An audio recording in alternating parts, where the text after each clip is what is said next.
This week, the New York Times is out with their latest roundup, 11 new movies their critics are talking about right now, and there's something for just about everyone. Let's start with what's getting the most buzz. The Invite is a dramedy starring Seth Rogen and Olivia Wilde, who also directs, about a married couple whose stale relationship gets a jolt from a dinner party with the neighbors. The Times calls it a romp, rhythmically enjoyable and cleverly directed, with some reservations about occasional false notes, but overall a strong critic's pick. That one's in theaters now. Also in theaters is Supergirl, the latest entry in the DC Extended Universe, directed by Craig Gillespie and starring Millie Alcock in the title role.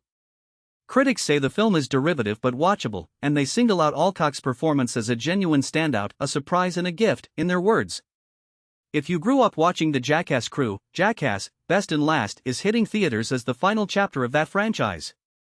Director Jeff Tremaine mixes old footage with new material for what the Times describes as a send-off, though they note it leaves some boundaries unpushed, and that Rachel Wolfson, the first female member of the main team, is given surprisingly little to do.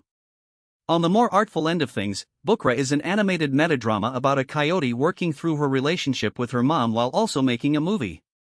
The Times finds it has its emotional moments but calls it ultimately toothless. Couture, meanwhile, stars Angelina Jolie as a filmmaker preparing for Fashion Week, and critics say it's gauzy, sentimental, and stretched thin. Both are in theaters. Streaming-wise, Netflix has two notable additions. The Divine Comedy is a Julian Schnabel film about Dante's classic work, with Oscar Isaac and Gerard Butler each playing two roles across two time periods. The black and white cinematography is gorgeous, critics say, but the film is overlong and, in their words, disastrously ill-judged. On the lighter side, John Cena and Eric Andre star in a crude comedy about a real estate agent reconnecting with a chaotic former mentee. It's exactly as lowbrow as it sounds, but the Times says the performers commit so fully you can't help but smile.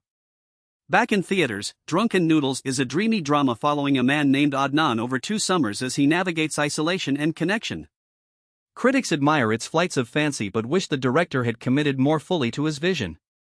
Behind Enemy Lines is a straightforward World War II action film starring Scott Eastwood, serviceable genre fare with patriotism the Times says feels preserved in amber. And Alcaraz director Carla Simone returns with a new semi-autobiographical drama about a young woman whose parents died from AIDS-related illnesses, reuniting with her extended family. The Times calls it naturalistic and quietly thrilling, with a late film dive into spectral fantasy that sets it apart. Finally, if you're in the mood for a thriller, Strong is now on Peacock. Chloe Bailey plays a violinist who takes a tutoring job in a mansion full of secrets. Critics say it leans more into near-camp fun than genuine psychological tension, but it delivers on its own modest terms. That's your weekly movie rundown from the New York Times. 11 films, a little something for every kind of viewer.